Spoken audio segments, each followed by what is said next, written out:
Forged secretly in mortuary archaeology's hottest furnace, it's Archaeodeath. Hello! Lovely to see you. Nice to see you too. This is it. I've managed to sort the technology without blowing up the universe or something, you know? I mean, that's a good thing. It's a good start. It is. It is. It can only go downhill from here. Don't say that. I'm No, nervous no. enough as it is.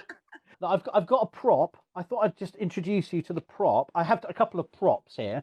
I don't know if I need props, but I do have my plastic Yermanbu helmet. Look at that. You see? It doesn't go on with my headphones on, but I've got it. I can waft it. It might prove useful at some point. You never know. It's genuine plastic, and comes from Westow Anglo-Saxon village in Suffolk. I bought it. It was for my son, but I somehow have managed to acquire it. Even though it's for him. Almost like it was for me in the first place. Almost like it was.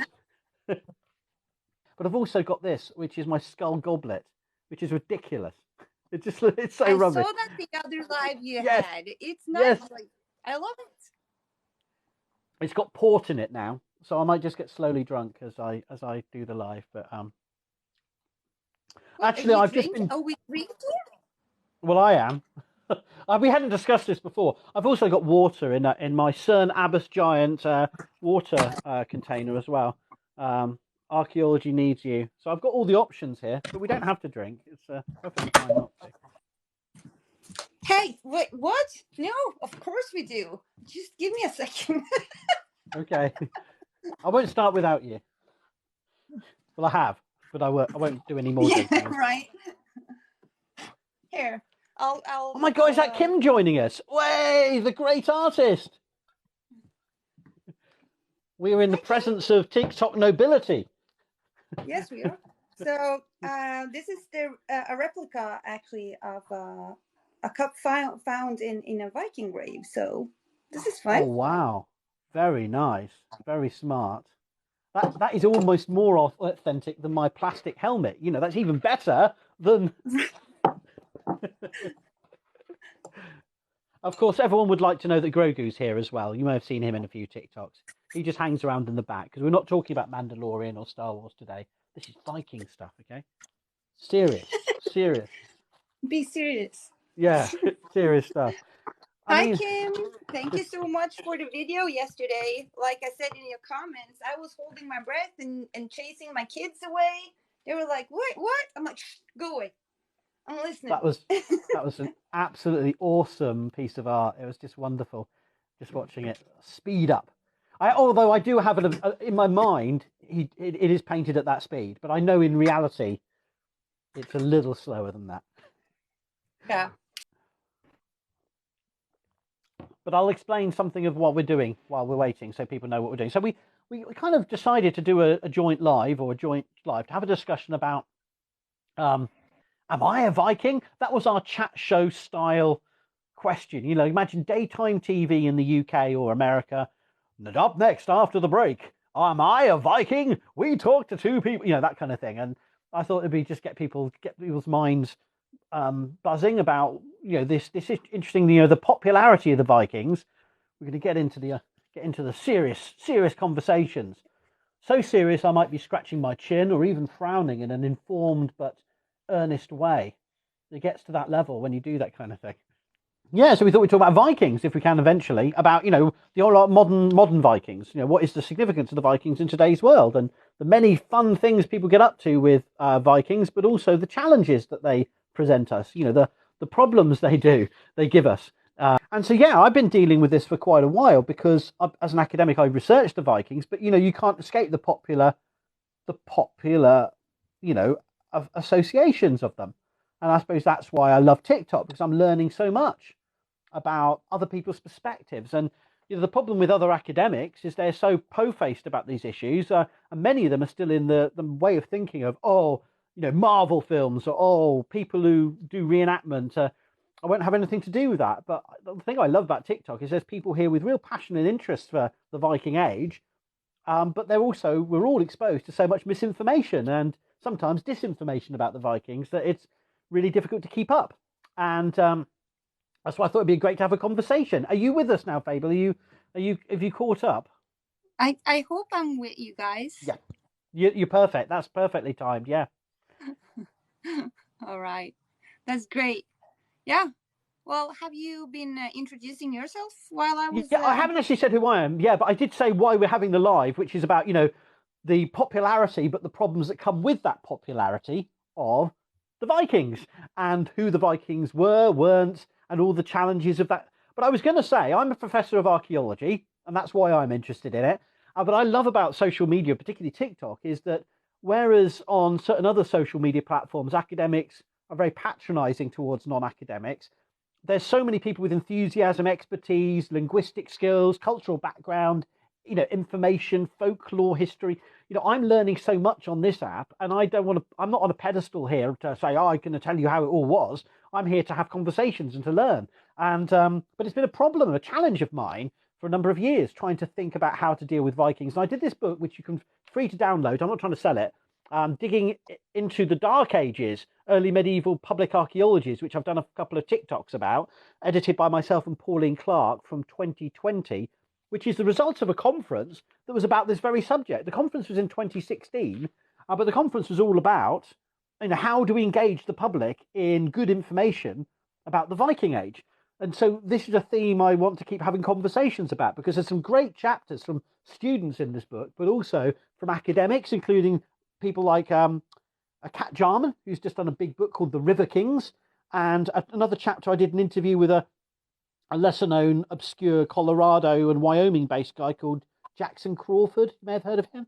And there's other big names in here too, including Chris Tuckley, who's heritage manager or heritage interpretation officer at Jorvik in York. So he presents a chapter 40 years of Jorvik and how they interpret. So, I've been interested in this topic for a while, but, only within academic circles. And it's, when I talk, I see the other people's videos, I see some of the same frustrations and some of the same problems are being faced in the Norse pagan community, in people who study folklore, history, and that's why I thought this would be a good, that's my introduction over. I just wanted to say that's why I want to have these conversations, because I think it matters to many, many people who are interested in this period, the language, the culture, and the history, and the archaeology too.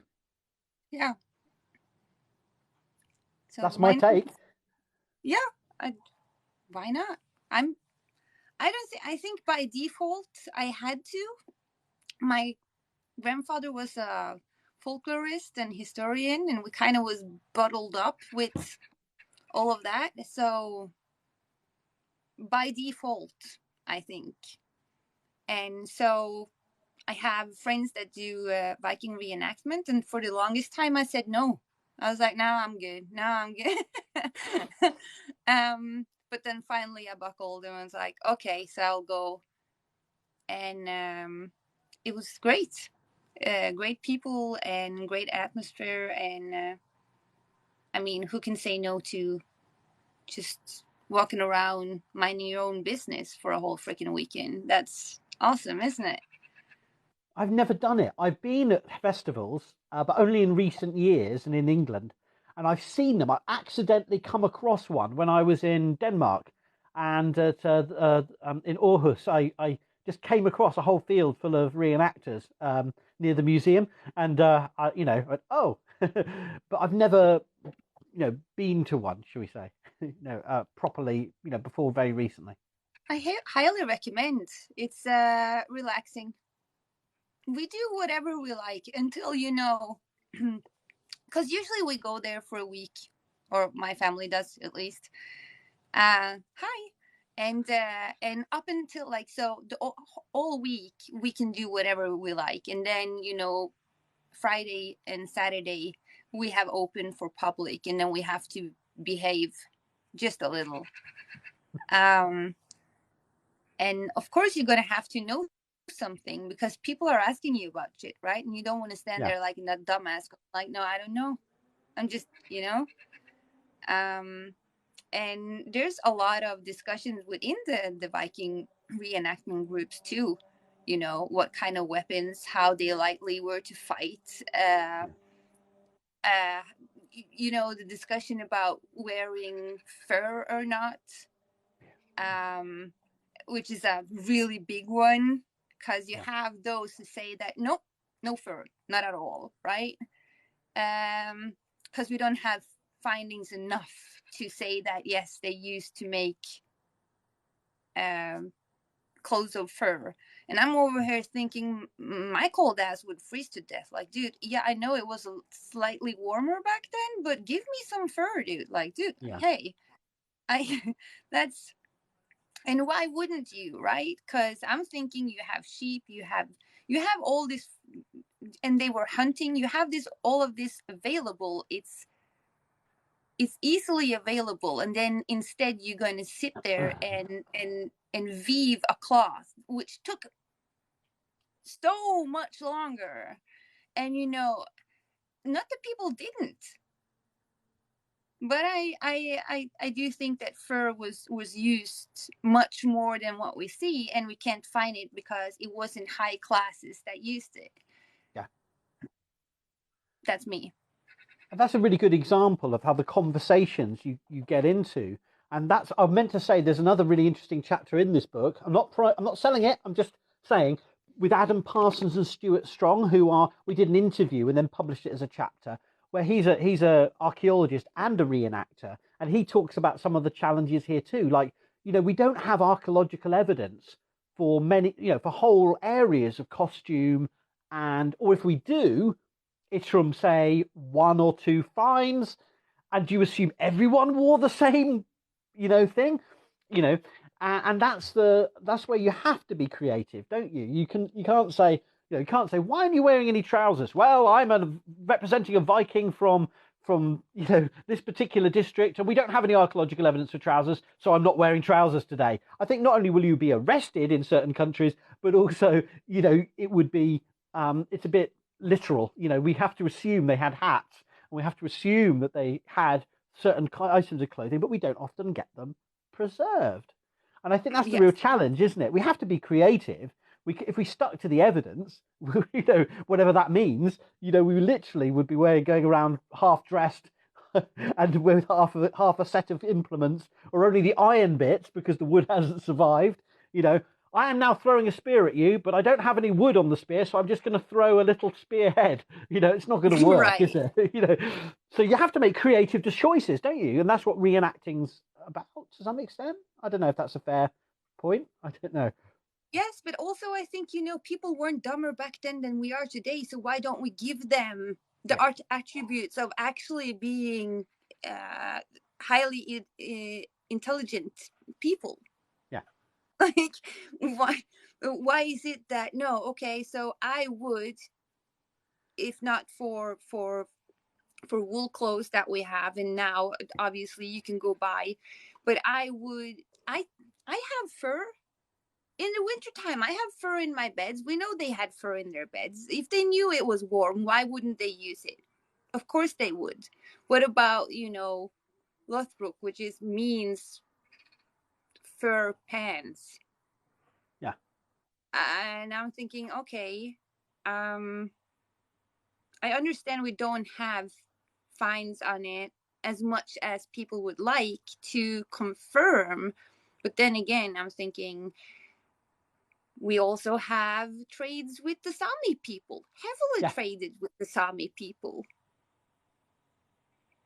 And the far-ranging context. People had access to stuff. They didn't have an IKEA or you know, but they would have. I mean, that's one of the most amazing things that new research is showing, you know, is just how connected these emporia were. So these things were expensive, but literally every settlement, you know, around Scandinavia and beyond would have been connected up. They would have had, even if they don't have access to them directly, they know people who can get them. You know, we know that the combs in Reba are being made from elk antler that's probably being collected somewhere near where you live, you know, and it's being traded that distance, you know, so it's coming all the way down from Norway, you know, and you think, well, why would they be trading antler from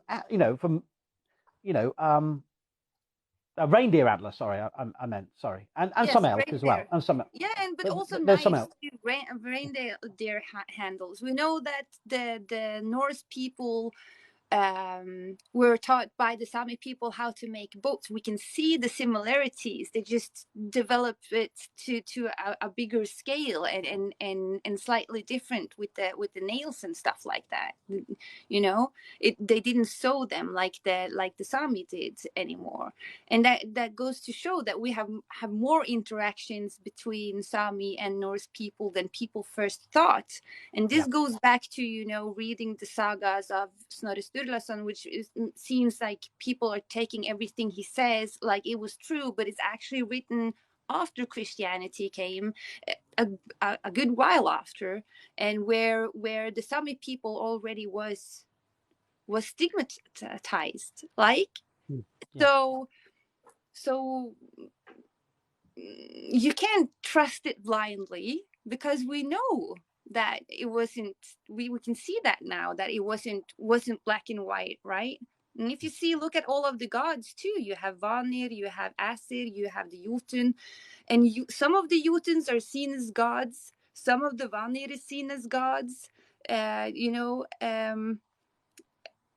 It means that you had different groups of people because it was a us and a them, which means they knew there was different groups of people out there, which means they have interactions with different groups of people. So, I mean, for you then, you obviously are Norwegian. You've got that.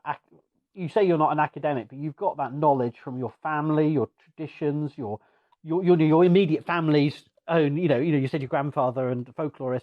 Do you feel that where do you feel what really gets your goat? What really most annoys you about the popularity of the Vikings in international popular culture? Where do you draw a line and start getting really annoyed? Is it everything, or is there some things in particular that get you frustrated? Okay, so first of all, it's obviously the we as supremacy bullshit, right? Oh yeah, right, okay, yes, that's the best. Yeah. Which always get me pissed off beyond. And again, you can just look at the stories about all the different gods, and you will know there's different kinds of people. And why do you not comprehend? The word skull, yes, I'm gonna give you that kick. I was so tempted. I was so tempted to greet you that way, and I thought, we can do that now. We have both drinks skull. Skull.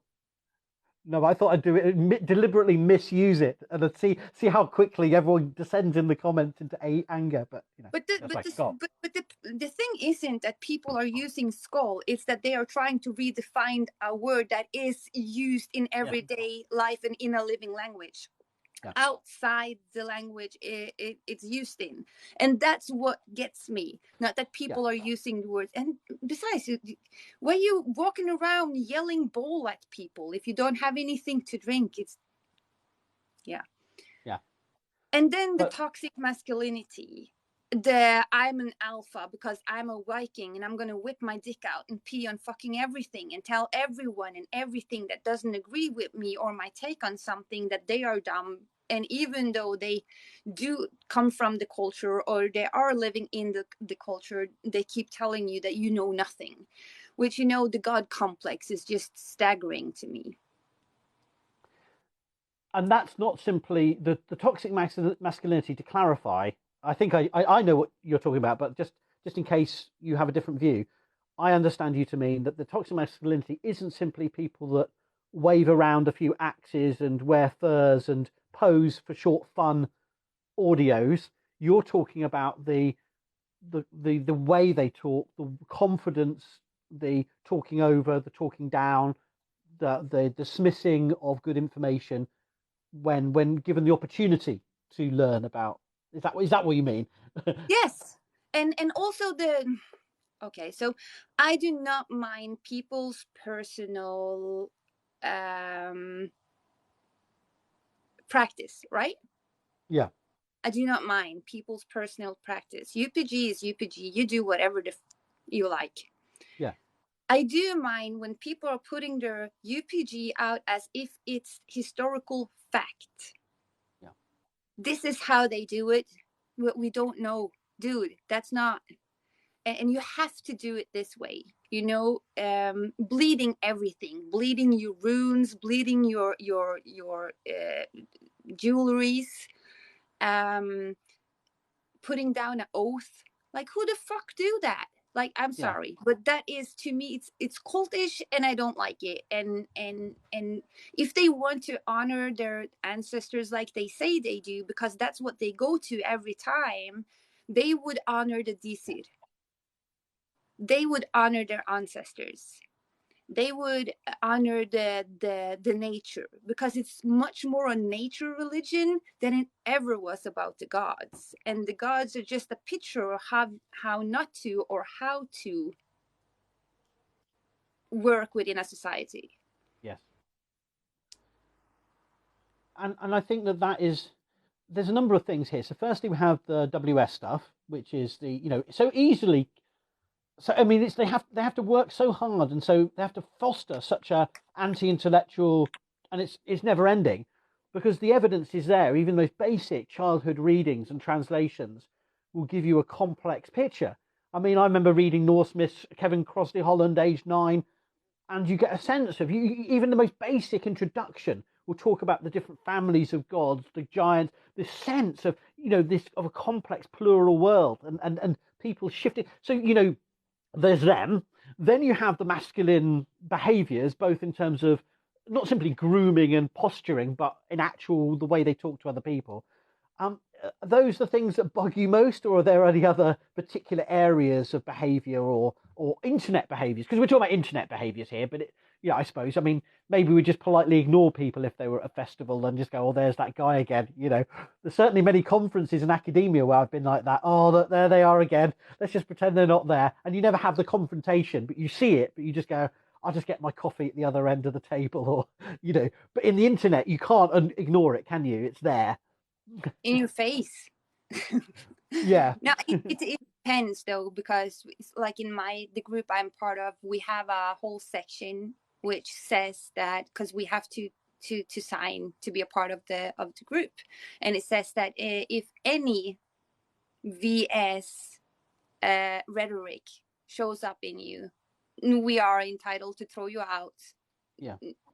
No questions asked. It's, you know, we have chosen to take a stand on that and say we do not want to have any affiliation, and we will remove ourselves or that person if in a Viking event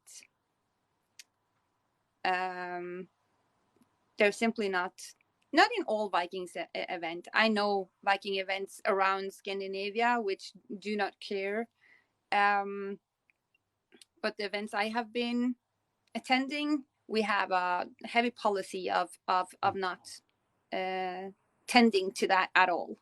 Yes. Because it does manifest in the real world too. It's not just about the internet, is it? That's the point. Is you're out there at events that someone could join your group and potentially could cause a massive problem for you and others. Yes. Is that yeah?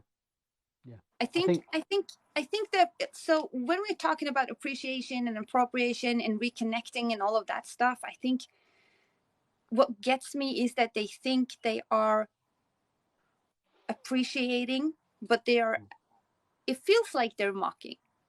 And that's what gets me, because there's never any room for discussion. It's only yelling over each other. And everyone is a chieftain or a gothi or a vulva, and they just figured this out since the series Viking came around, right? They will throw their ancestry around. Now listen, everyone in here, I know I'm going to piss a lot of you off, but you know, whatever. Yeah. We don't do the blood quantum. We know there's more Norwegian ancestry in the United States than we have Norwegians living in Norway. We don't fucking care. Yeah. but when people are saying, well, I have 9% Scandinavian, so this is my culture. No, it's not. Culture is a living, breathing thing. You do not live in the culture, and even the culture back then, because people seem to think that Viking culture, and saying it Viking is also kind of misleading, because it was a short time period. The gods and the beliefs were here way before the time period of the Vikings, and way after. We didn't wake up in year 1000 going like everyone is Catholic now. Okay, fine. No, and that it wasn't a thing. May I interrupt there and just make the point and clarify for people who may not be fully aware? I'm sure most of the people are aware of this, that academics do use the term Vikings. There's been heavy criticism of the use of the term. We use it cautiously. In popular books, though, and in general conversations, we accept, for right or wrong, that this is the only word people will recognize. And if I talked about a settlement of the second half of the 8th to early 9th century CE, with evidence of contacts with the Frankish kingdom, but largely with influences from the Danish islands and Jutland, people immediately asleep. But if I go, oh, it's a Viking house, you know, so it's not that we're stupid or we're pandering to idiots, but we know that it's a balancing act. And no, I'm not thinking about it like I'm thinking about when people overall are talking about the Viking age, and they're just like they're narrowing into this, but they don't have any thoughts about what was before or what was after. You know. And so they seem to think so in Scandinavia, in most Nordic countries that had influences from the Viking age, right? We still have large part of the culture. People don't even think about it because it's in everyday things. We have it in speech, we have it in how we do for Christmas or midsummer. It's, you know, it's all around us all the time, so we don't really think about it because it's culture now and not religion, right? And I suppose one of the things that really I'm interested in is how do we, when we spot something that maybe accidentally or maybe through long-term habit and the person doesn't realize is fitting into one of those tropes, one of those perhaps pernicious narratives without even realizing it, how do we deal with it? How do we, I mean, if you're in a group situation, you've got rules and you can just say, sorry, you're no longer part of our group. There you go. Bye-bye. But is there any, you know, when you're dealing with the public and they come up to your reenactment village or your festival and you're trying to talk to them and they come out with something, what's the best way to correct or to, you know, turn it around to make it positive? Is there a way of doing it, or is it just you just adapt to the individual situation? I don't know. That's an easy question. I've been trying for long on this app and be civil and nice, and I always try to talk to them in the comments first and educate, but sadly, I don't have much luck. No. So I'm trying to stay away from Norse talk as best I can, because I get pissed off, to be honest.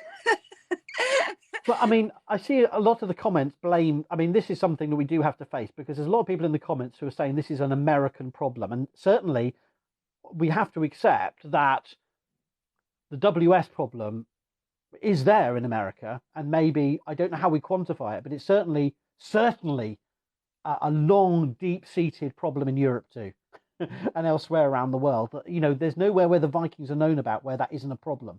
So I think we do have to, while there may be, perhaps because they're more common, they're more popular, but there is an American problem with this, but it's certainly not an exclusively American problem. Is that a fair evaluation? Oh yeah, of course. No, it's not. Like, we have the VS people is everywhere, right? And because of the man with the mustache, the Viking have been co-opted to mean white, which again, if people would do some research, they would know, like 4,400 years ago in Scandinavia, we had a massive population growth because of the Huns. They were pushing the Asians into Scandinavia. It was so big, actually, that most likely it was a shift from hunter-gatherer to farmers back then, and most likely this also shifted some of the gods, which means we have some of the gods from Asia, right? It bled over. Now you can look at, if you look at and I think this is funny though, and no one has to agree with me, this is just my thoughts on it. But if you look at the Jotun was the first, right? And then the Asir came, and then the Vanir came. Now the Jotun was pushed out or kind of killed off by the Asir. The Asir was the new one, right? Now, is it so that the Jotun is the oldest god and the Asir came in, but then interacted again with someone else, which might have been, the Sami people, which would then have been the Vanir because of the magic and the nature in it. I don't know. But we also have stories about Odin being Mongolian. So, I mean, why do you seem to think the man with the mustache actually sent a troop into Mongolia to find the cradle of white men, which is backwards in itself, right? Yeah. So I'm thinking, like, if people would just dig a little deeper, they would see that everything that was created for the Aryan race is a load of bullshit. Of course, and it's about, what's really scary for me is how many of the narratives that I see on this app are literally word for word something that could have been written in a certain decade in a certain part of Central and Western Europe by a certain administration. And that, I've talked about that in a previous live, but it really isn't that far off. People are talking using the same terms, and that's where anything you deal with in this, there's no pure space. There's no way of getting rid of it, because all the language, all the terms we inherit and we try to engage with, the very same terms are being spun by people who have a very specific agenda about that. And it's very challenging. And I don't know. I mean, it's difficult to know. We can't spend our lives infinitely online countering every piece of misinformation. But when I did actually, whether I was being sea-lined or not, when I did actually do a follow-up video about someone saying, well, I don't understand, could you explain? And I just quoted from a 1940s publication about how the Vikings are being talked about in that. And it's so similar to things you will find on, and that it's really chilling how, that language is still around with us and is still with us. So I just wanted to reflect on that. Akkurat nå så sitter jeg på live, gutten min. Jeg sa det til deg I går, at jeg skulle på live klokka 8. Jeg vet ikke. Nei. Det står fiskegrateng I kjøleskapet. I'm sorry. No, that's all right. I didn't want to talk over. I suppose one of the things that I'm really interested in is, because as academic, I don't want to be seen to be talking down or as if we have, a clear, we don't have a clear idea of many things. There's always uncertainties.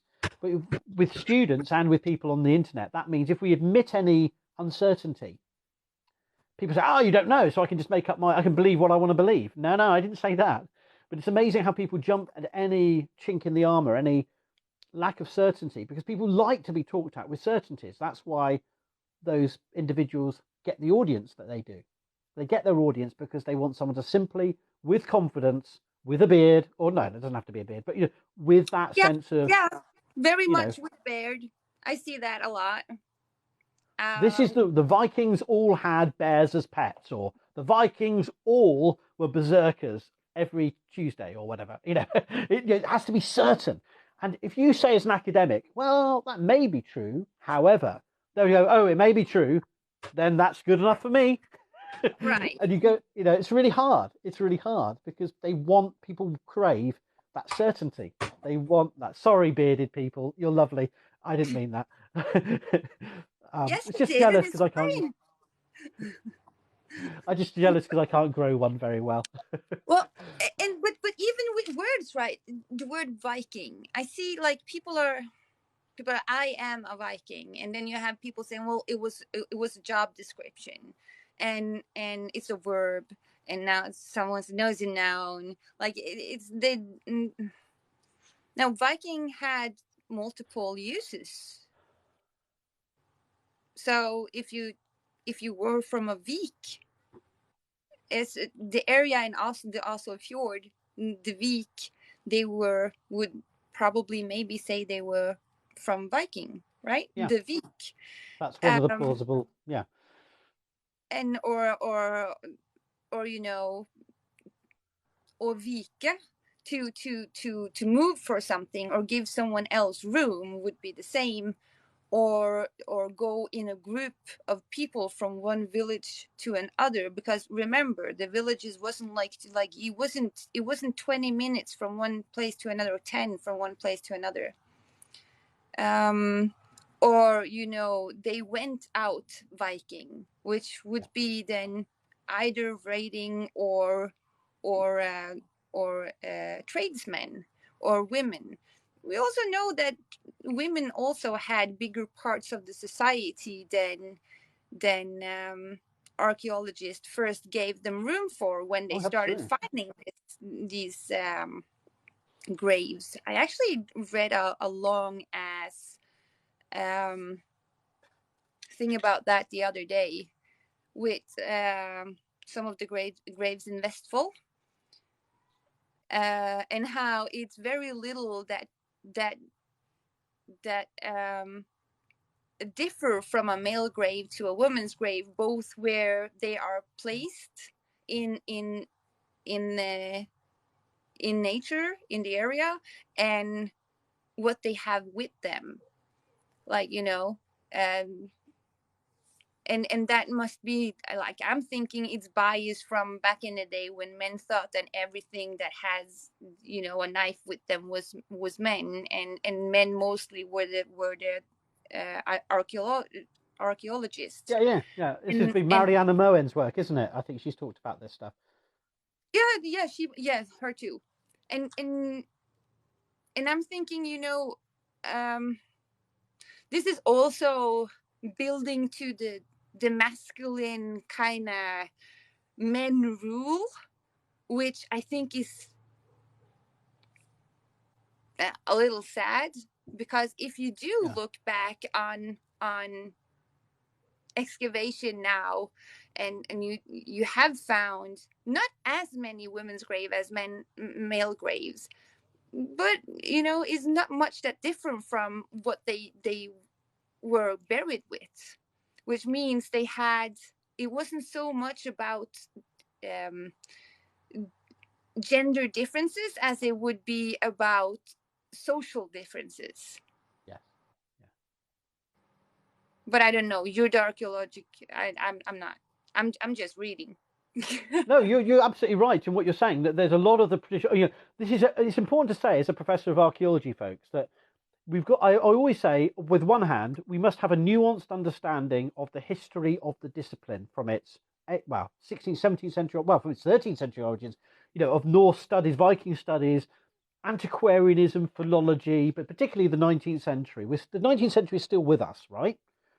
And as part of that, archaeology was instrumental in the rise of romantic nationalism, and then the burgeoning of particularly racialized understandings of European, particularly prehistory and early history.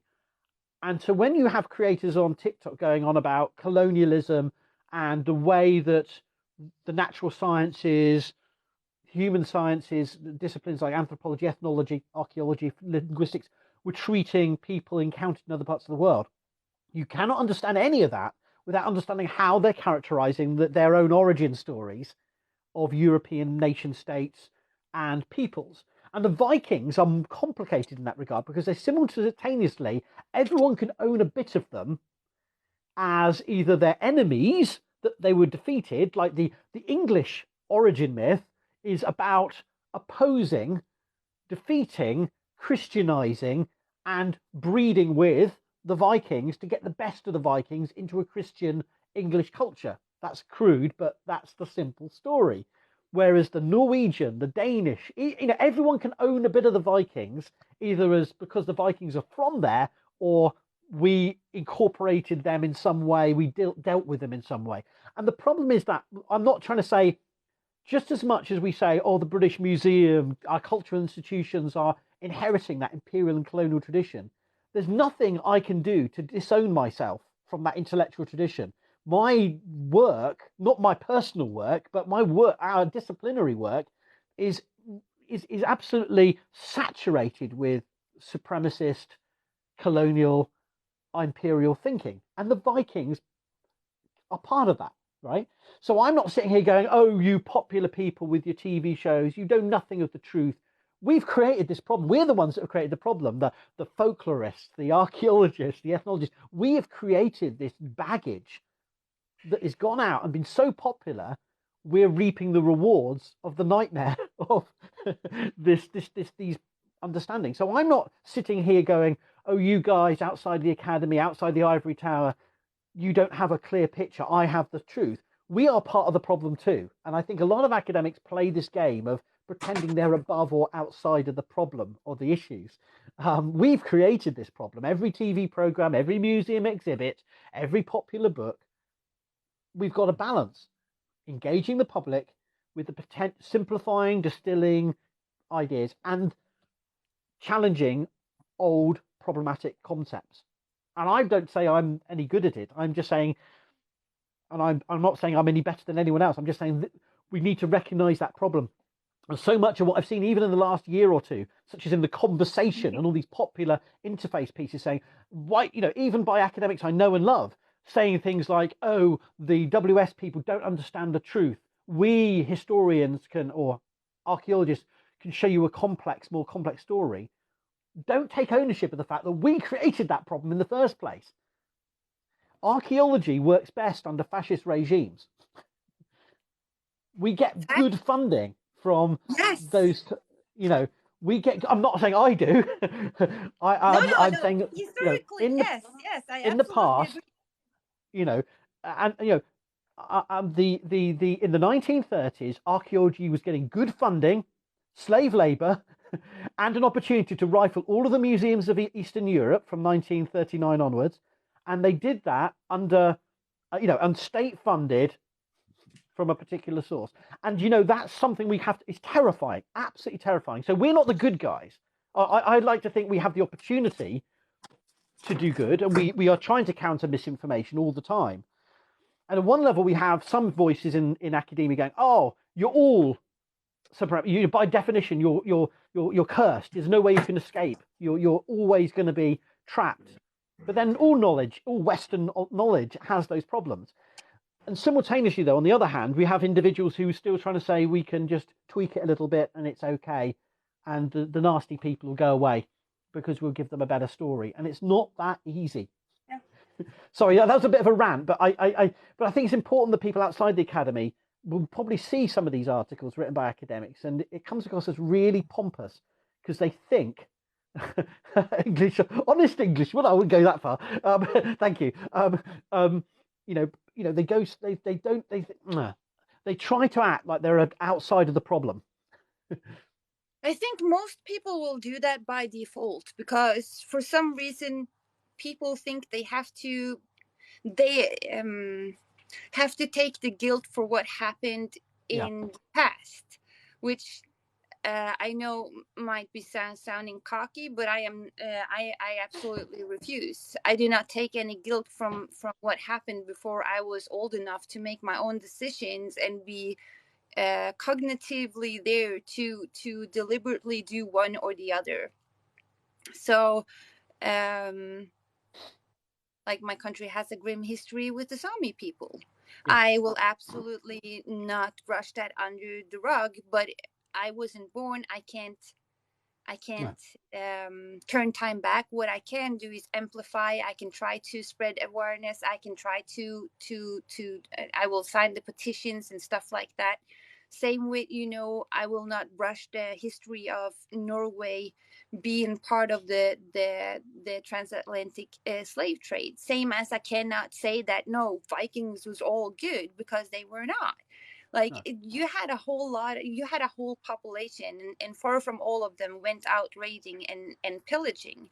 But because of the raid and the pillage, it elevated people even back home that didn't go out raiding and pillaging, right? So no, I can't say that this didn't help build the society back then or even today, right? But what I can do is say, well, yeah, fine, but I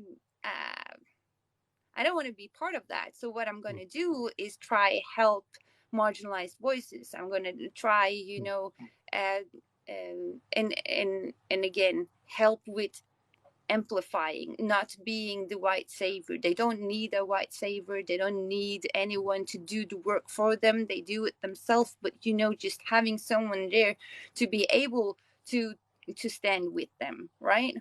Which, and then I'm just gonna say I'm probably more privileged than most people. I'm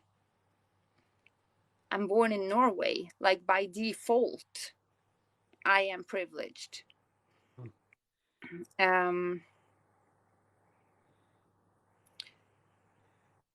Yes, of course, Catherine, that they had to build a society before, but necessity was the thing that brought them out there, right?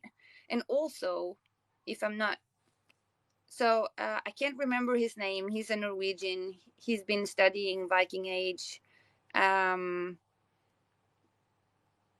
not saying that, like, Catherine, this is what I'm talking about, though. Like, yes, of course, but then again, the interactions between the Sami people and the Norse people back then had much to do with the fact that they actually had the boats they had.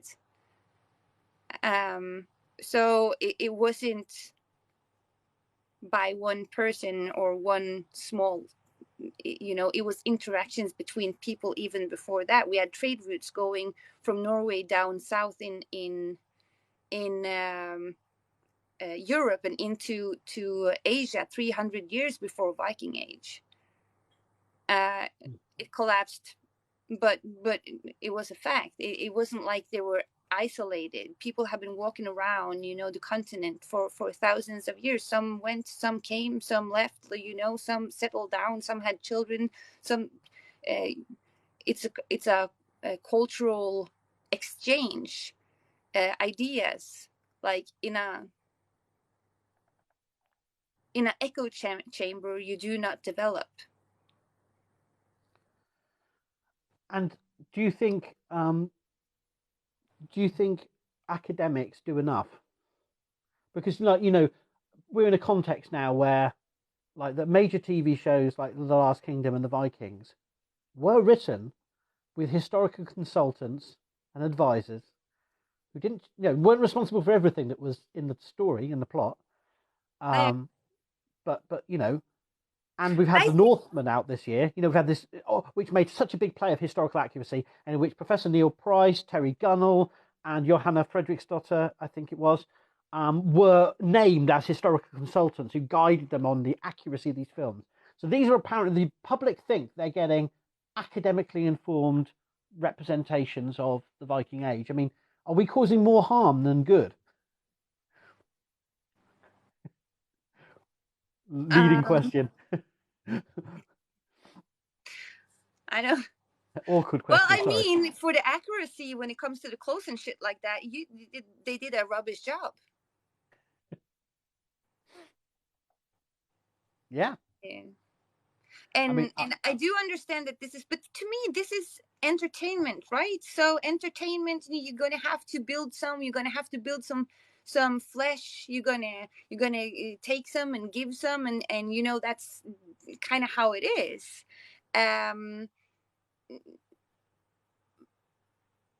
But mashing all of them to, this is the this is the problem. I think is when you don't know anything about the era and you watch this as if it's a historical correct show, and you mash all of these big personalities that stretches for a couple of 100 years into one era, like one, like that's going to be problematic because the disclaimers aren't big enough.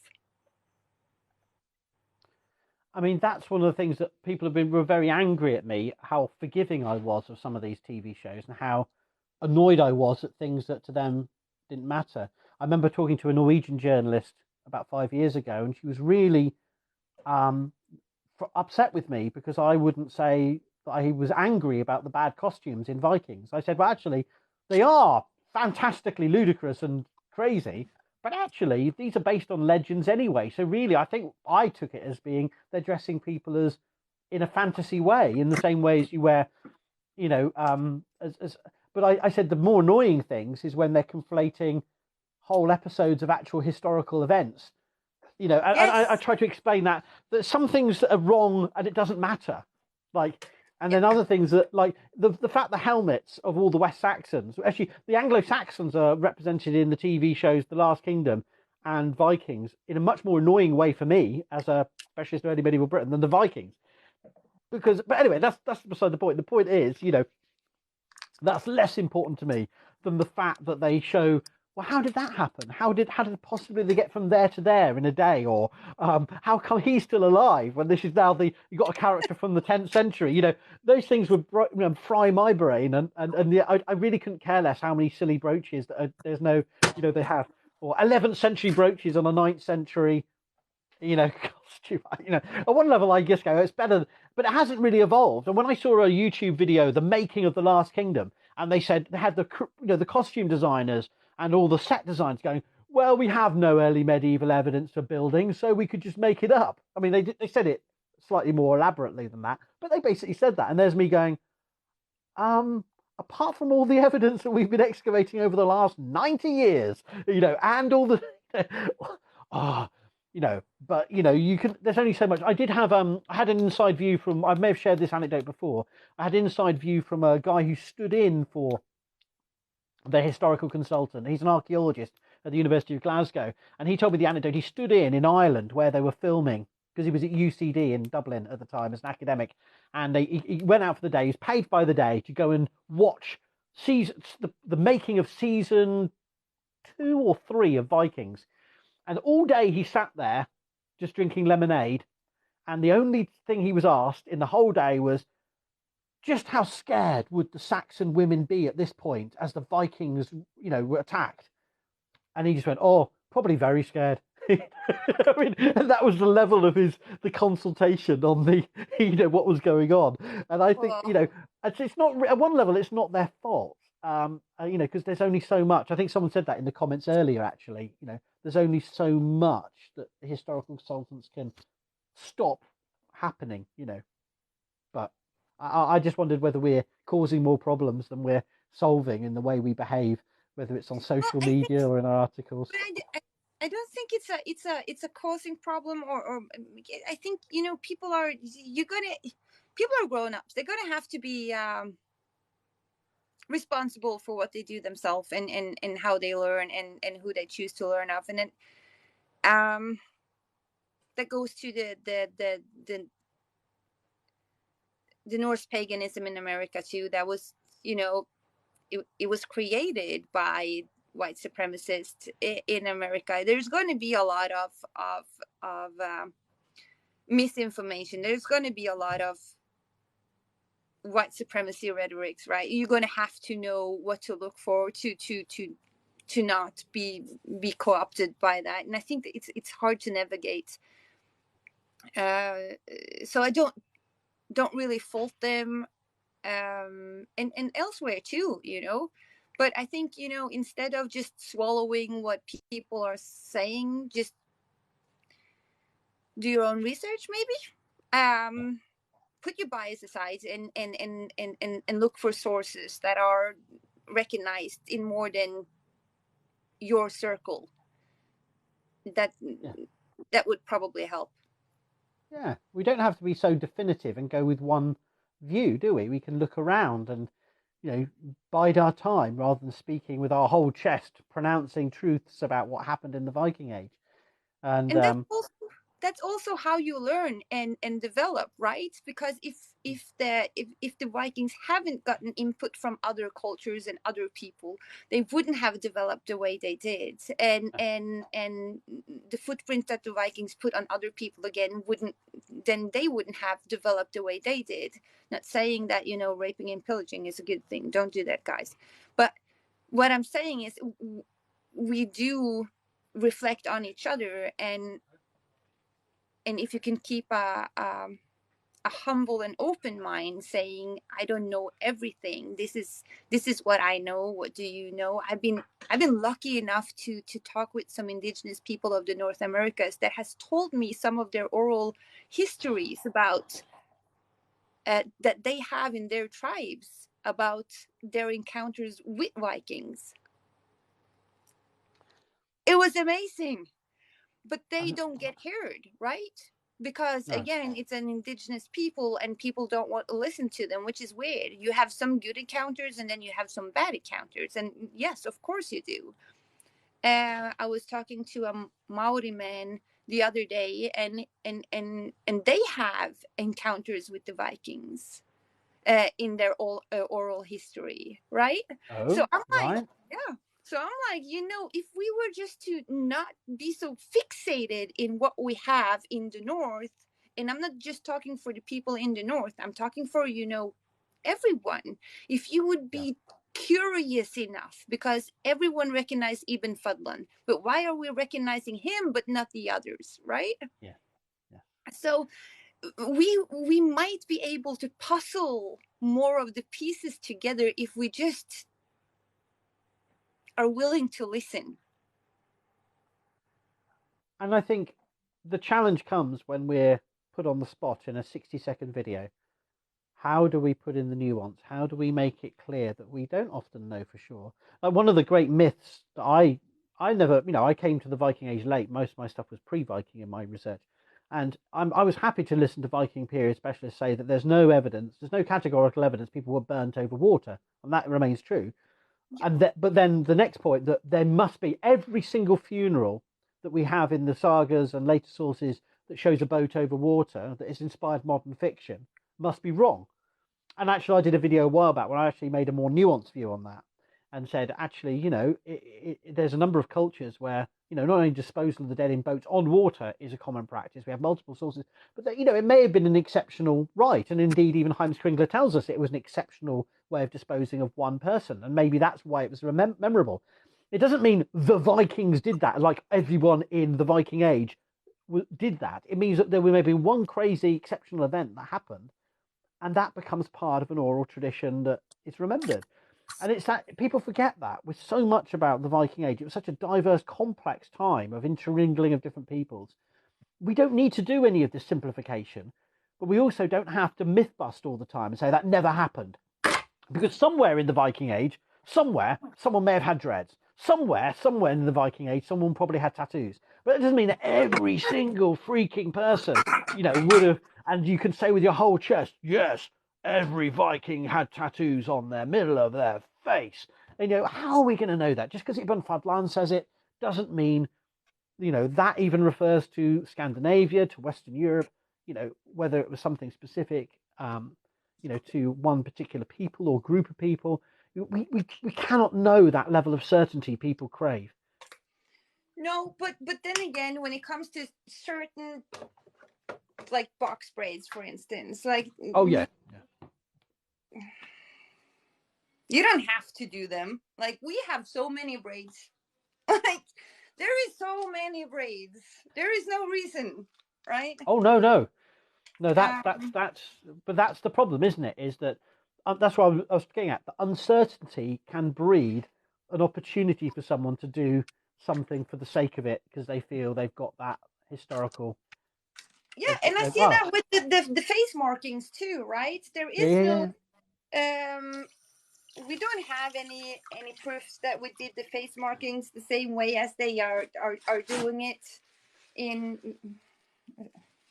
especially the Norse pagan that I see on this app, right? Yeah. Which I think is sad, because it's fine that you want to reconnect with. Well, most of them don't even want to reconnect. They just want to be. It's a fashion statement, to be honest. Yeah. Which, you know, it's it makes them look dumb, but it makes me look dumb, and it looks everyone here look dumb, and it's unfortunate, I think. So now, go on. if you want to have like charcoal around your eyes, then please do that, because we know they did, right? Yeah. And it makes sense. You have the snow and the sun and everything. Why wouldn't they? Or they're out in the boats in the sea. Yes, of course, do that. Did they have matted locks? Most likely, yes. A lot of them would probably do have that. Now, again, because the graves we have found are of people of higher society ground, we wouldn't typically find them, would we now? But we do have, you know, so, and because of interactions with the Celts, for instance, or, you know, Asia, we would probably have a number of other braids than we have found. But we can't say, yes, this is ours. No. Let me put another question your way and see what you think about this. I have views, but someone in the comments has made this point. I'm sorry I'm not being able to respond to everything in the comments, or we are not being able to respond to everything in the comments, but I am watching and reading, and thank you for the moderators as well. I see you kicking off some people. Thank you. I just want to also say, someone said they would preferred if the TV show Vikings hadn't been made. And I think it was it the Irish-based academic Tom Elliott not Tom Elliott, another person said recently, we're living in a Viking Renaissance. We're in a sort of the late Victorian age was a Viking Renaissance, late 19th century. We're living in a new Viking Renaissance in the early 21st century, and the TV show Vikings is an integral part of that, whether you like it or hate it, and I suspect many people here hate it. But okay, my question to Fable is does she agree? Does she think? Do you think it would have been better off if there hadn't been a couple of TV shows? It's not just Vikings, is it? It's The Last Kingdom, the Northman film. Do you think it would have been better if these films simply had not been made? No, I love them. I do. I thoroughly enjoyed them because of the violence and the blood and the gore and the. I am Scandinavian after all. I grew up with old horror in folklore. Like, come on. But I think the disclaimer probably should have been bigger. But I love the shows for the entertainment of it. I hate the fact that everyone is now like throwing themselves onto it and dying on hills they don't need to die on. But that's a really interesting response, and I actually I'm not saying this just because I'm being polite. I actually 100% agree with you, because I think I see other people. I think Ivar, or one of the people in the comments, was saying he thinks they tarnished the Viking Age. I would throw that back at you and say Kirk Douglas, 1958. I would say the 13th Warrior. Where were we? Do you not remember the time before The Last Kingdom and Vikings on TV? Because I'll tell you something, we weren't in any better position in popular renditions of the Viking Age then. And although actually there are elements of those older films, such as the 1969 Alfred the Great, where the Vikings actually look a lot more plausible than some of the more recent renditions. But on those qualifiers alone, we've never had TV shows at all on the Vikings. We've just had occasional episodes and films. But I'm going to have to say, though, it was very chill before the Vikings. Like, life was easy before Vikings. Like, life was easy before the Vikings. Never in my life. I was quietly being a Norwegian, and then it happened. I was over here minding my own fucking business, and boom! I was like, "Wait, what?" Yeah, it was. I suppose the problem is when people. I mean, someone else made a comment earlier about when they're making money out of it. Yeah, I mean, I suppose you could say indirectly, as an academic, I'm kind of making money out of it. I have a job teaching. I mean, but whether the existence of the TV show Vikings is not going to bring me any more money or not. But when you see people literally making money out of misinformation, making money out of spinning bullshit online or in TV documentaries or whatever, that's where we tend to get a bit angrier. Is that fair to say? Yeah. What I see though with a lot of them is, okay, so very many New Norse pagans are former Christians. And I think many of them are turning to Norse paganism to piss their people off, to be fair, to be honest. But I also see that because many of them have grown, not all, I'm not saying all, but many of them have grown up with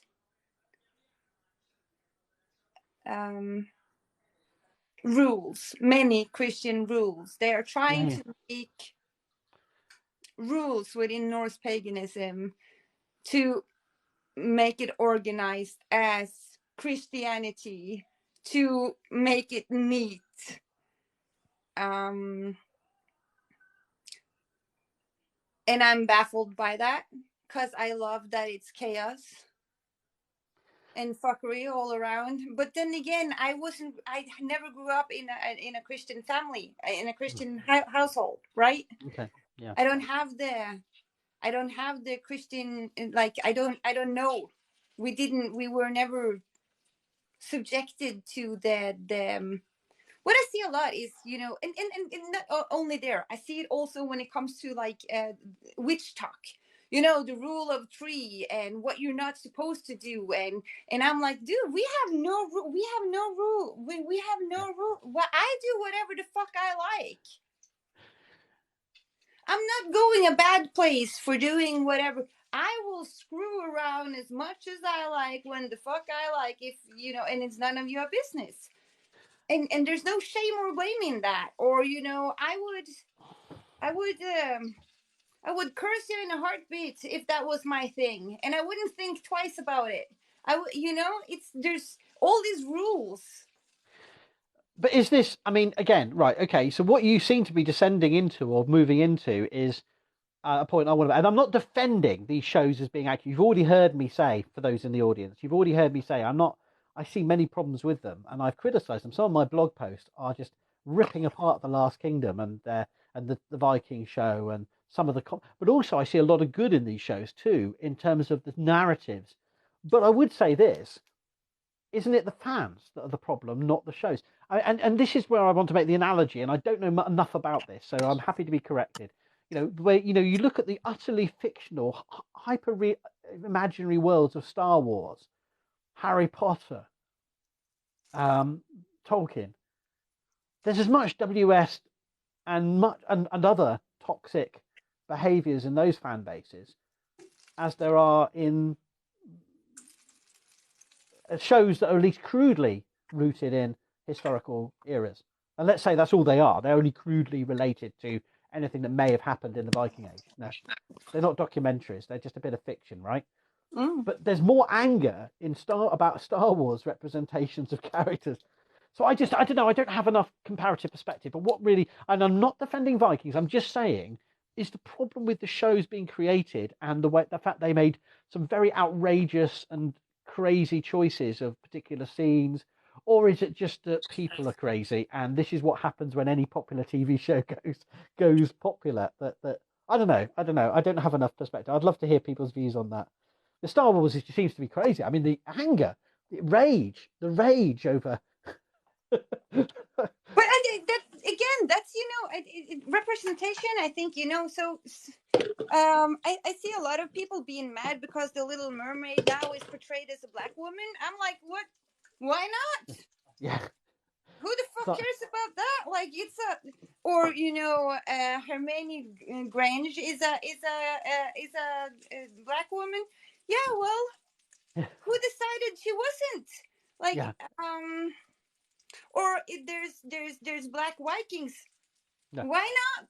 We call them blue men, but just because we have no written history of like having them here. Doesn't mean we didn't. They actually went to see the blue men. Not they called them blue men, not black men, but still it was the same. They went to the blue land, not the black land, which were then Africa. So why not? And no, not South Africa, because I know some smart ass gonna tell me that. But still, there is black people in North Africa too. Just FYI. That's a brilliant example, because I happen to tell you that I happen to know behind the scenes. I don't know how much the fans may know this already, but there is going to be at least 2 more seasons of Vikings Valhalla coming. And the first season, everyone got very upset about them representing a Danish, Swedish, American, actress, but who happens to be of color. And I defended that to the hilt. It's totally legitimate as a creative choice. It's not saying there was actually a person who looked exactly like that. This is why it's not a documentary. It's drama. But within their creative choices, they made a good choice, and it was a great role. I'm sad that they won't be around in season 2 and 3. But we've got at least 2 more seasons of this Viking spin-off coming. So we're going to have it's whether you like it or not, we've got this for a generation, and it's going to be around being watched for another 20 years. I'm sorry. We've got to live with it. So the question is, how do we deal with it going forward? And I hope they have more people of color in it, because not less, because I think that was a really interesting aspect of the show, and it certainly wasn't the most inaccurate or the most problematic. There was many, many more things more problematic. If you want to claim, historical authenticity, that is not the place to go. There's so many other things you can talk about. Again, if you look at Viking Age and the number of raids and trades they did. Yeah. Now, most of the trades was actually from the British Isles. Fine.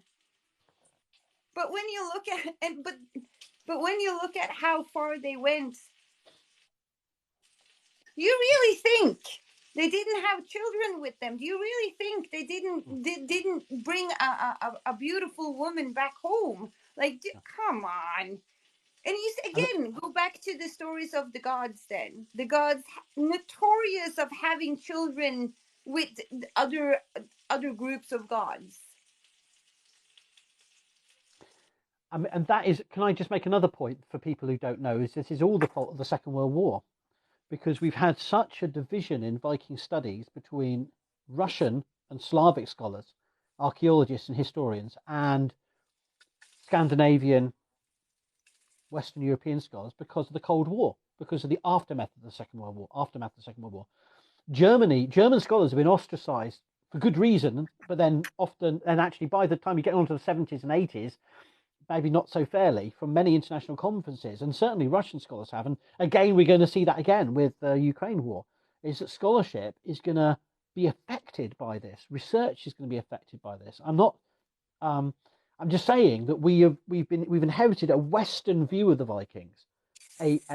All of the popular books of the Vikings will talk about the British Isles, North Atlantic, and the western part of Scandinavia, and there were Swedes going east too, they'll say, or something like that.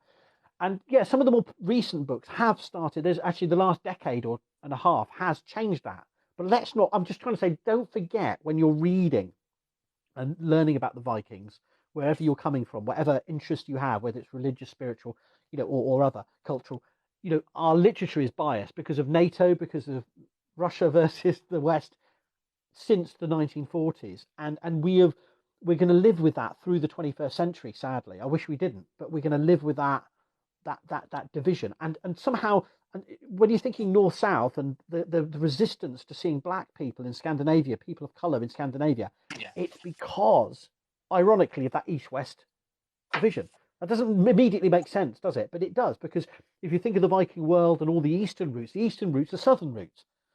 The western routes can go south as well, but I'm just saying, as a simplification, that it's in the east, with the link to the Byzantine Empire, with the Abbasid Caliphate and its successors.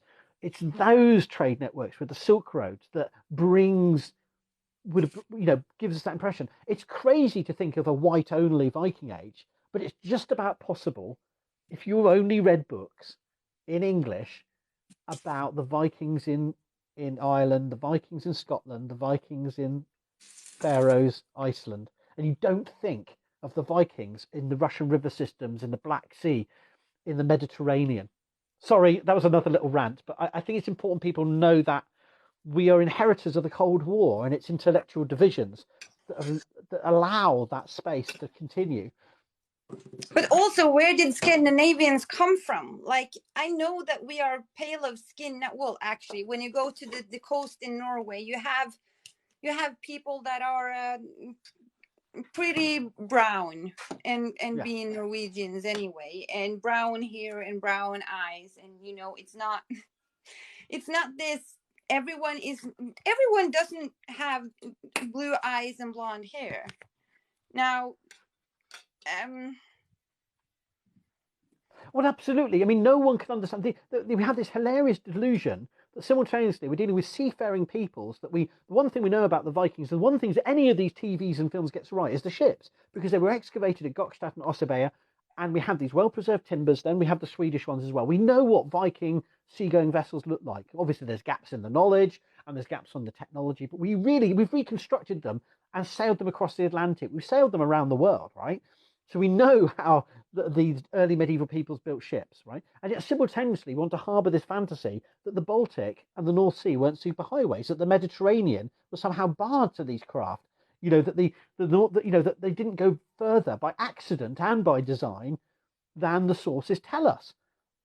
It doesn't mean there were millions of Vikings in South America and in. But that's just because we refuse to listen to the people that actually still have the oral stories, though. Like I said, I have talked to indigenous people in North America. I have talked to Maori people. I even talked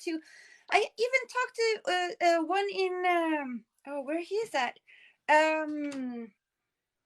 Middle East somewhere, and he told me this story about where they thought the Vikings went, because they had interactions with the Vikings more than he said. You guys know nothing. Like we were heavily interacting with the Vikings. Like we have written down sources from that time. I was like, wait, what? And he's like, yeah, it's there, but you guys are so stuck up and dumb. You don't want to learn. You don't want to know. And I would recommend everyone get hold of the River Kings by Kat Jarman, where she takes the story all the way to India. Not saying there were masses of Norse people in India, but the trade routes, you know, the Silk Road, the maritime links around the Gulf and to India are well attested. You know, the Vikings were tapping into all that international trade all the way as far as China. And again, let's not say there's thousands and thousands of evidence of Vikings in China. It's about the connectivity. People are connected down the line on these long distance sources. And so, yes, we have to entertain the possibility. But that's not saying every person in Scandinavia was going for their summer holidays in Taiwan or whatever. It just means that people had knowledge, had contacts, had exceptional voyages were made and expeditions were made that got to these parts directly. Yes, and I'm also really tired of people saying that, oh yeah, Lindisfarne, they didn't know where they went. They didn't know what they did. It was a fluke of good luck. Yeah.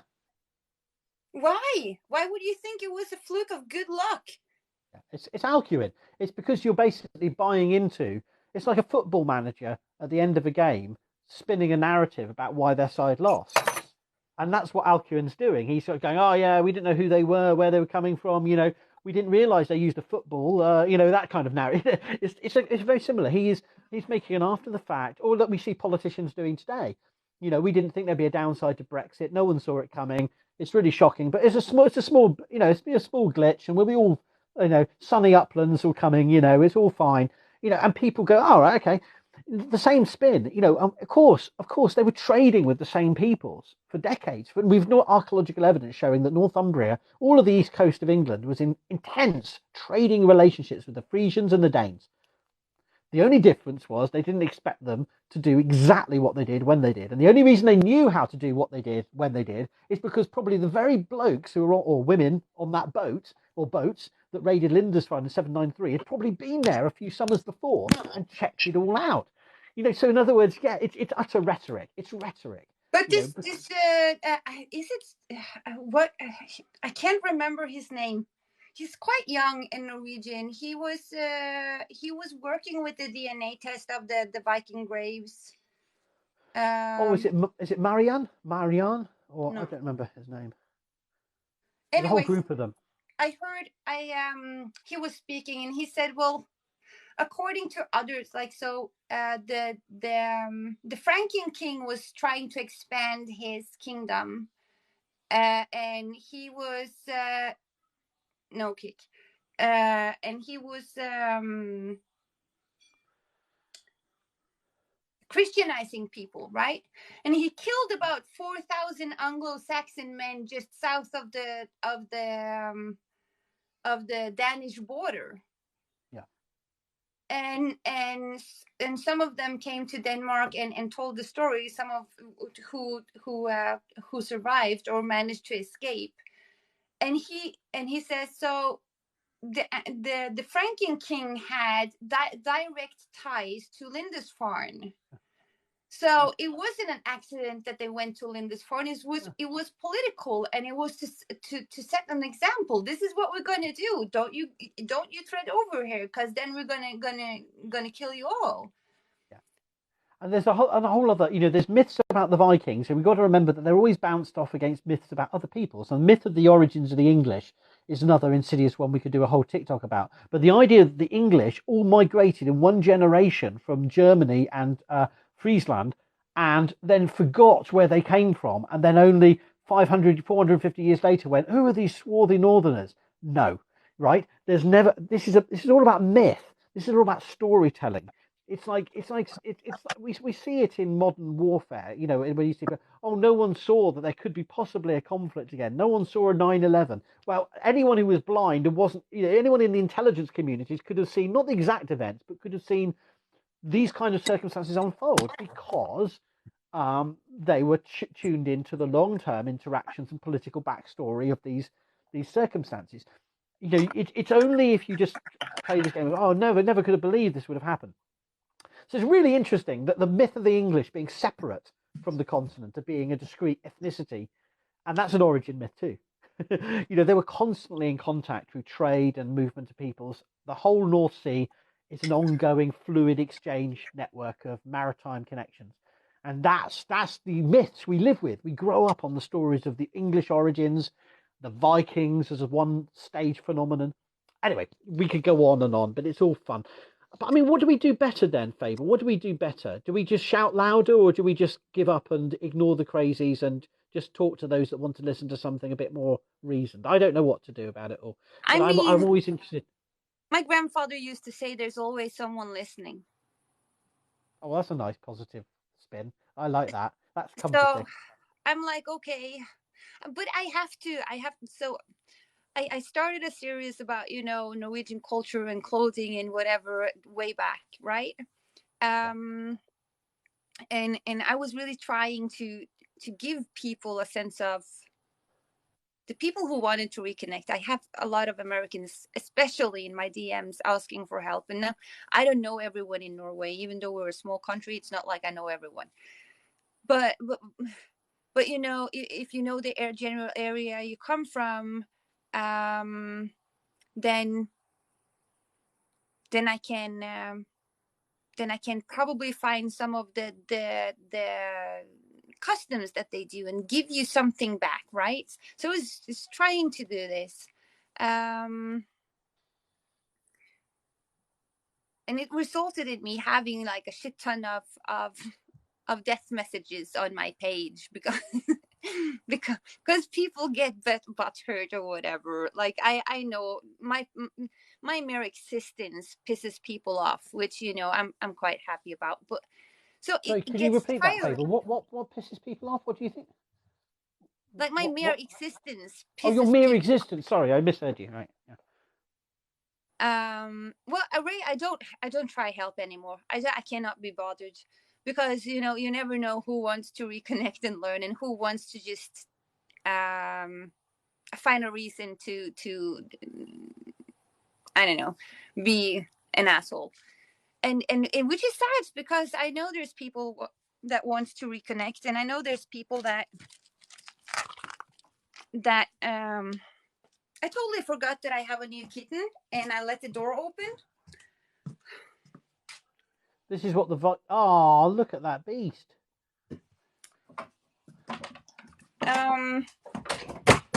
So it's sad that some are ruining for everyone, but simply can't be bothered because I put in a lot of effort to help people find, not necessarily the people, but find customs that they can incorporate in their like Christmas or New Year's or whatever, and depending on how long back they want to go. I had a friend of mine calling me. He's gonna get married, and he wanted to know some of the traditions we do, and I was like, okay, which century do you want to go to? Like, is there, so I'm putting a lot of effort and energy into trying to help those who wants, but I can't. It's the constant pushback, which is exhausting. And you just stop caring after a while, and now I'm just waiting for the next big thing, because you had people have been screaming they're Scottish for however long, and Irish for however long. No one wants to claim the English, though, even though they have most English, but It's true. but it's true. It's Yeah. like they have 75% English, and then they have Deep, 9% rich heritage Irish. in They're England. like, I'm Irish, right? It's No okay. one wants to be us. And I see that with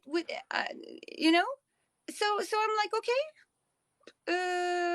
you guys just ride that stick until the next hype come, and when the next hype come, like 90% of them are going to fall off this one and throw themselves on the next, and we can breathe not that heavy anymore, like You see, I like to think of it as an opportunity. That's what I'm trying to go with, because I think some academics have determined, this is my take, in the academic community, because of things like the Capitol riot, they have made the determination that all people who have any interest in Old Norse, Vikings, archaeology, history, language, culture, anyone that has any is tainted by association with that.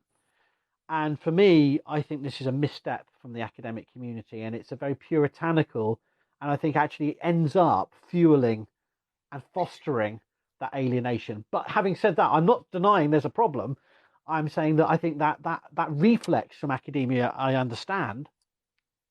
But for me, I think there are so many intelligent, informed people, such as yourself, if I may say so, and also many of the people on this live who I've had conversations with, who are deeply aware and are actually at they're at the coalface of countering the misinformation. And academics can learn so much more from them than simply pontificating about how it's all dodgy. And I would love to see more constructive dialogues, not with the haters, not with the people who've already made up their mind they don't care about facts and history, but with the people who are passionate and interested. And there's possibility of salvaging these periods until, because I think that, you say we could wait till we breathe a sigh of relief when this is over, but I fear we're going to be waiting another decade or two before we can do that, and we'll probably be all dead in our graves. Well, what we have done here, so especially with the Valknut, right? Yeah. We are using the Valknut for freaking everything. We have them on signs, we have them on papers, we have them on, like, we are retaking the Valknut. Well, we never left the Valknut here. So what we're doing is we don't make here. It's not for you can, as a white supremacy, have a Valknut tattooed on you, but mostly it's the pointed one, right? So if people were to be real about retaking and try to be rid of the stigma, I think you're going to have to bring it into everyday life, not just I'm going to dress up for TikTok. You're going to have to be able to respond when people are talking to you or being afraid of you, or pointing out that, you have runes on me. I have runes on my arm, right? Yeah. And people are like, oh, what is that? Not so much here, but I have had outside of Norway, and I'm saying, well, what it says, and they're like, well, what about white supremacy? I'm like, well, it's a alphabet. What do you want me? What? So you're telling me all the rune sticks underneath church, the churches are white supremacy? No, it's not. Like, yes, I do understand we have a problem with it. But rather than hiding and rather than, given it so easily, I wish people would own it. Yeah. If you want to be loud and toxic, be loud and toxic, owning it and pushing back from white supremacy and pushing back from stereotypes. That is what I want to see. And I think that would help. Also, listen, be humble. Like, dude, come on. I know I'm a cunt, but, at least I own it. No, you're not. And if I'm corrected on something, I will, or if I'm not, I will even correct myself. Yeah. Well, where I'm like, I'm wrong all the time. Academics are not right any more than anyone else. We're always screwing up, and we need to be corrected. What about this? What about that? And I've even done follow-up videos where I've conceded. Oh yeah, I kind of forgot about this evidence when I said this. These things happen. We're we're human. Stop trying to be supernatural. You're not. Well, this is the problem. I think that academia has a desire at the moment, particularly, and this is the irony coming from, dare I say it, the other side of the Atlantic, particularly, that they think that identifying a problem solves a problem, and that just simply saying, "Oh well, you study this period, therefore you're part of the problem." And well, yes, we are, but we're also part of the solution. And you can shout at anyone who's interested in these topics and say you shouldn't be watching Marvel films, you shouldn't be watching Vikings, you shouldn't be reading the prose Edda. It'll taint you. It'll corrupt your soul. Just opening a translation of that kind of purism, I think, can be really actually exacerbate the problem, because many of the people who are here to fight for these topics are actually here to do some good, and if we alienate them, we could potentially just be in a situation where it just gets worse and we get conceding ground. That's my fear. We're ceding ground to the loons. But I mean, it is. But then equally, I feel the despair when I see a TikTok doing a nuanced take on something, and then I see someone just go, "Yeah, Vikings, helmets, fur," and it gets like, a million views or something, and then you just have a little cry, and you just go, "Is it pointless?" So I'd like to stay with the hopeful, but every couple of minutes, I remember those other viral videos I see where there's no irony, there's no humor. They're not joking. They're in. That's their style, and there's no way out. You know what I'm talking about, folks. Because some of the people on here do some great playful stuff and fun stuff. We love them. And but it's not that we're talking about. Some of them look absolutely amazing. It's not like you can't dress up like a Viking and have fun. Please don't do the horns, because it's a little cringy. But I've kept away from the horns. Right, but it's no horns, even right? It's plastic, authentic plastic. Authentic plastic. That's not bad. Well, but I do enjoy that when they just playful and having fun, and but yeah, I guess when it becomes your whole persona. Yeah. And when you start trying to make crude parallels to other groups, we've seen this. Yeah, we this has been what's been happening the last couple of weeks, isn't it? So you may try to be funny, but if you have to make a joke but take down other groups and liken it, then it just becomes gross and insensitive. As I often say, there's a thin line between hilarious and genius and shit. And that's what we often see on social media. It's so easy to, I was only joking. No, you weren't. You believe that. Yeah, anyway. Not you. I'm just saying that's yeah. My word. I don't know. Just I wish people would be kinder to each other and listen. And but then again, I know and it's probably maybe both culture and linguistic, because English isn't my first language. So I typically don't sugarcoat. If I serve a fact, it's just a fact. It doesn't. I have no feelings around that fact, right? So and I see where many get really offended by me, because I don't walk around trying to make them feel good while I'm delivering the fact, because we don't do that typically. And besides, I'm not I'm neurodivergent, so I absolutely do not. I try. I think we first interacted disagreeing with each other, though, didn't we? Yeah. And I think that's that's the point, is I don't have to, it's not about we all have to sing from the same hymn sheet about how and where we, feel we should be doing, but it's about having these conversations about, Oh, I have several creators that ended up being good friends of mine, that that we had a discussion and we weren't agreeing, right, the first interaction. But I don't. It doesn't really matter to me if we agree or not. Just be open to have a conversation, and we can find middle ground or whatever. It doesn't really matter. You're allowed in entitled to have your opinions, right?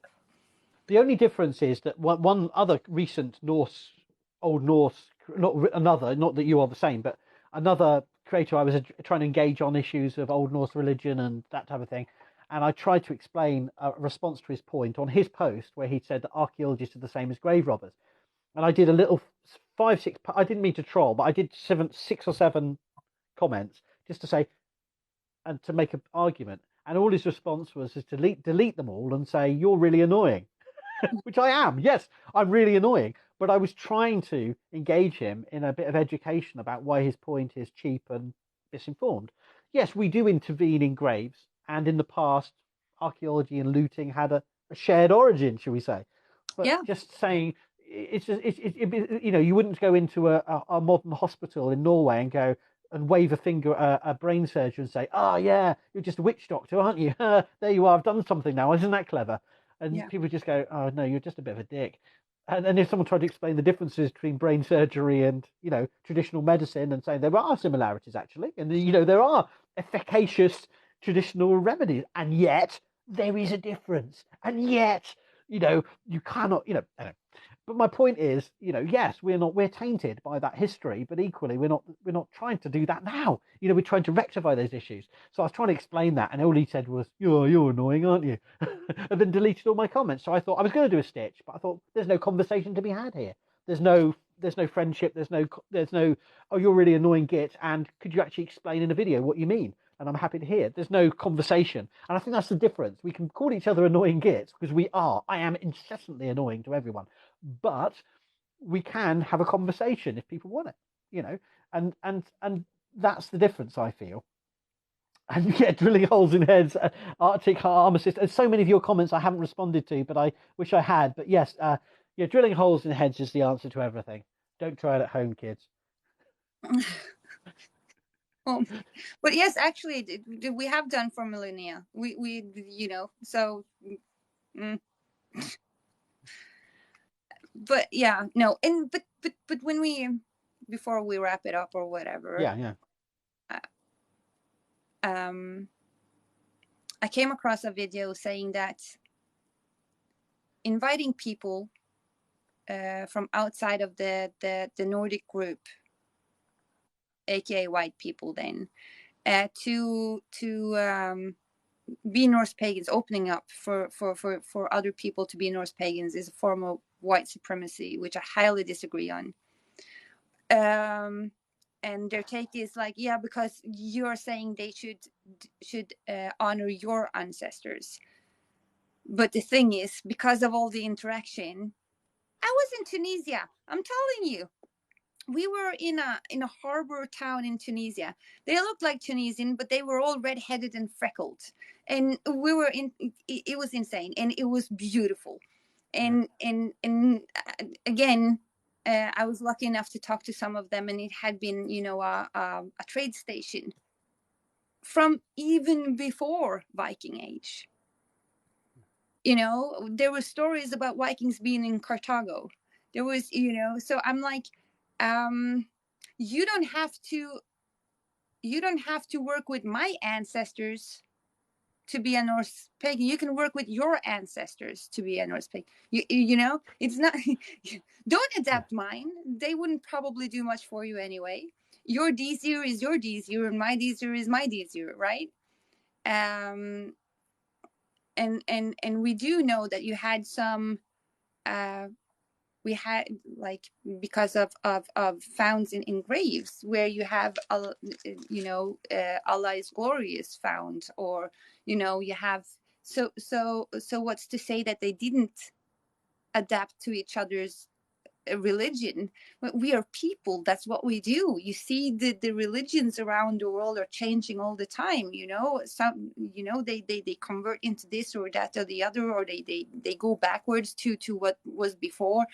It's no different now. People aren't different now.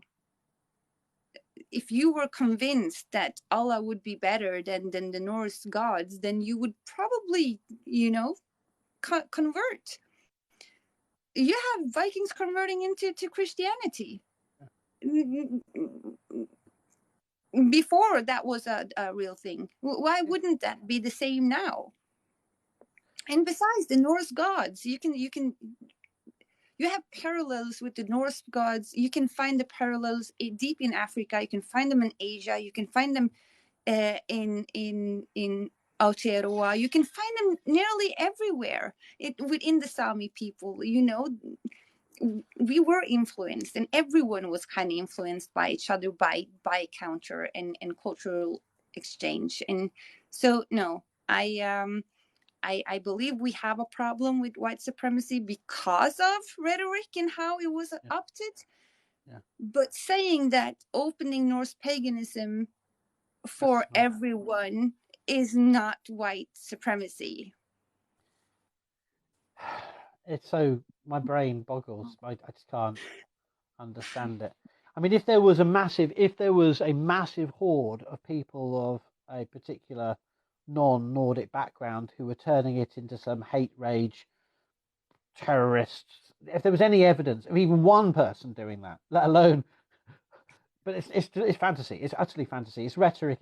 But this is what we find on that far right: is the simplistic twisting of projection.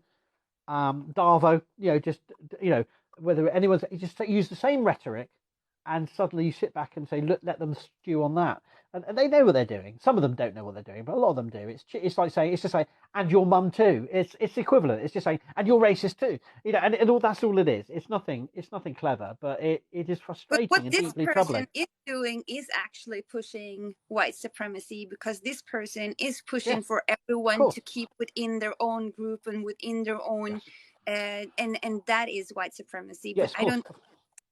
Yes, there's no doubt about it, and they know it, and I mean, what I suppose the final. If I know this is a long one, and I hope we have time for just one quick final point, but I suppose I just want to do a call out for saying, I've addressed some issues on TikTok over the last 2 years. I've dealt with Viking warrior women. I've dealt with horned helmets. I've dealt with tattoos and braids and dreads. The Vikings TV show, Last Kingdom. Are Vikings colonizers? People stealing grave goods, or through people who think they're stealing grave goods or think they're buying grave goods. I don't know what the hell they claim they thought they were doing. It was shit. Latest I've done Loki, talking about Loki. The thing is, I'm trying to pitch it right, and I'm happy to be corrected and told if I'm doing it wrong. But I've got no invested interest in what people practice and believe today. I'm just using this community and these interests and this interest in archaeology as a way of exploring interests of my own. But if you have any requests, anything you want me to address, I don't have an expansive research on everything. I'm not a Jackson Crawford, but if you have any questions of things I could address, I may not rise to all of them, but I'll try my best to answer any questions you have, or at least spin it in. And likewise, if you don't follow Fable, you're insane. You must follow her. She's got amazing following already, but she knows all her stuff, and go for it. So that's all I wanted to say. That's too kind, because I feel like my content is all over the place. I'm messing around more than anything. Well, I've got Grogu. He's the serious part. Look at that face. That's serious. He does the serious videos. He gives me all the ideas. No, we all have to be silly. Yeah, no, yeah. You know, I will DM you if I wonder about something I already have. But yeah, I can't like I am no scholar. I will try figure out if people do have questions, but really folklore is kind of where I live. Superstition, I love it. I love your superstition videos. They're great. I love them. I'm on the edge of my seat. I'm getting nervous when I'm watching them. I'm going, what's going to happen? Is this going to happen to me? It used to be like our good night stories when I was a kid. No wonder I'm like I am. I actually, so my grandfather was he has his own street in this town because he yeah. Wow. Named after him, you mean? Yeah. And he used to work at the museum here, and he knew all the stories well, right? And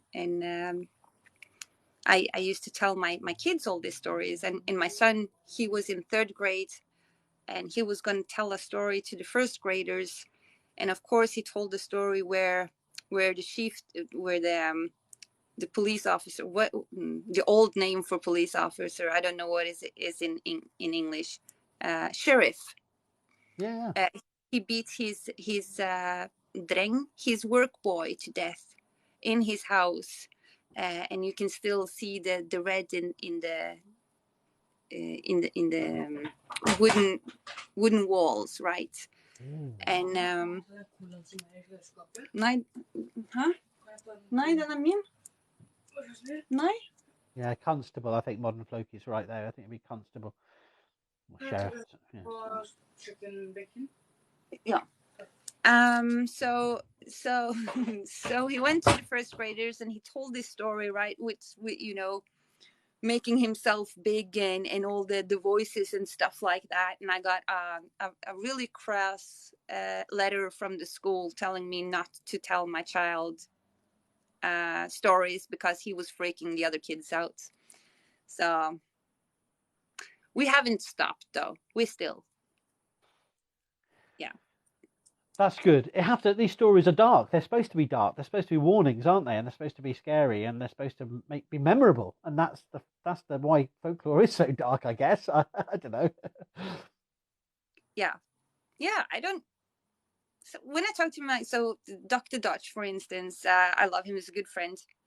And I tell some of the stories. He's like, but what happened? I mean, and I was like, what you mean what happened? Nothing happened. He's like, but that's not a story then. I'm like, well, yes, it is.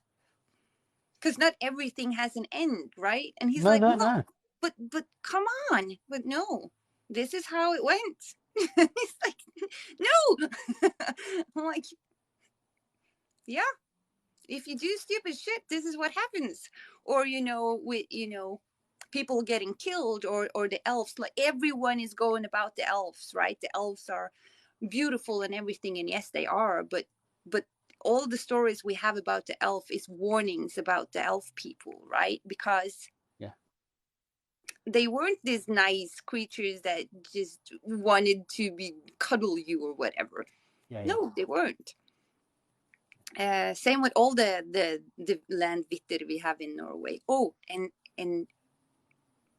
my grandfather used to say, you know, the trolls are the old Jotuns, but because of Christianity, the trolls was made as stupid and large, and that's why they're so large, is because it's really the old Jotuns. But with Christianity, they weren't allowed to tell the stories no more, and then the stories became Christianized. So that's why the trolls will not, you know, will be scared of the church bells. It wasn't about the trolls. It was about the people who didn't want to become Christian.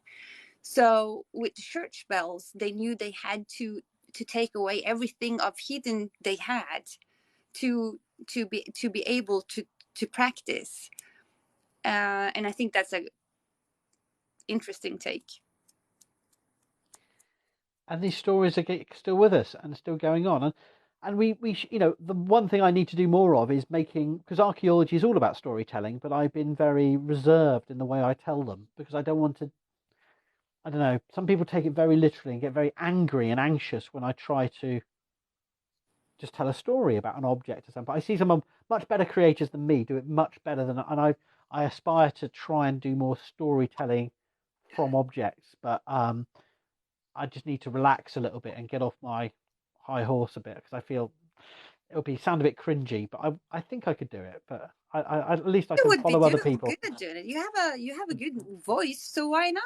No, I don't. It's just, yeah, it's just my own hang-ups, you know, about how I use this app. I'm still learning. I'll get there. I promise. I'll do a story version of some of these things one day. But I've taken some notes from the comments of things people want me to cover. I don't know about some things, but I promise either a Orkney Inga saga. You've been asking about that for like months, and I haven't done anything about it, as it's not really my area. But I will try. I will try to get around to it at some point. Something about Orkney, I promise. Yeah, that's another story. That's, you know, it's fun. But yeah, I think if you end up not doing any storytelling, it's fine. I like your videos just as they are as well.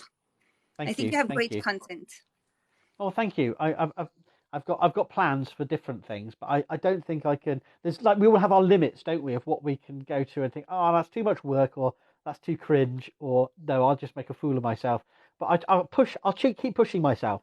I'll keep pushing myself. I promised non-crazy cat lady to do dancing at ancient monuments. Now, how I manage that, I don't know, but there will be some. I promised it. I vowed it now, and I've got to do some kind of performance. I don't think it will ever count as dancing because that would be. I mean, come horrific. On! I made a video where I was jumping around on stiff legs to make someone happy. I did. Come on, I can go that far. I can do that. Don't bend your knees. It looks freaking dumb, but it was fun. So who cares? I mean, whatever. But if you know, I'm not a performing. You know, I'm not a performing here. I'm not here to fulfill your silly. But I'll do it anyway. Well, thank you so much, Faber. It's been a real pleasure, and I've learned a lot from your content, and I'll keep I'll keep learning, and that's what it's about. I'm not here just to pontificate, and I've gained a lot of hope from this conversation about the future of these areas, despite our fury that we feel, you know, at times, like it's like fury at videos we watch. There is hope. There is, you know. So you know, we've got to keep positive somehow. Yeah, I definitely think it's hope. I mean, you know, when it wears off a little, and people might not be that defensive in a couple of years. Maybe we have better luck then. You know, it's all new. I think people will start to see these things as, you know, I think you're right. We need a pause, not necessarily the end of this Viking phase, but at least a pause so we can take stock, laugh at it all a little bit, and then, you know, do some retro parodies, you know, and then I think everyone will feel a lot more relaxed about the whole thing, maybe. I don't know. Yeah. Yeah, I agree. All right. Thank you so much for doing this with me. It was wonderful, and guys, thank you so much for being here with us. And they've been terrific, haven't they? So much. So many good comments and everything.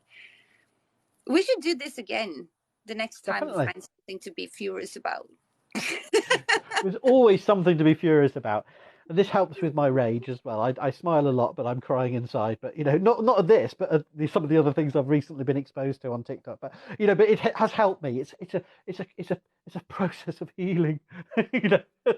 I mean, in the beginning, I was furious all the time. Now I'm just like, I can't. Okay. So yeah. So. It's been good. I mean, you get kind of at the end. You kind of get a little unsensitive, don't you? Because you're just like it's so much you can't really deal with. But I do. I mean, this is the problem: is that some of it, and I don't want to go on for too long, but some of it is. This is like I feel like some of these content is like aiming at me. They've thought, what do we do to make him crack? You know, let's do a video of us in a forest with how many drummers should we have? What face paint should we put on? And then we'll say with this, and we'll, it's like, are you really? It's aimed at me, just me. It's literally trying to get me to run out the door screaming. And then I think, no, they're not. They are serious, or are they serious? But either way, anyway. I'm feeling the same way sometimes. I'm like, dude, you really did that just to piss me off, me personally. Well, maybe there's a conspiracy theory that it's all Russian bots aimed at making the West crack one by one person. But let's not go there here. Oops. No, but this I've was said it great. now. Thank you. Anyway, take care. Speak soon, and thank you everyone for joining in. Thank you. Thank you. For relaxing times, make it Archaeodeath time.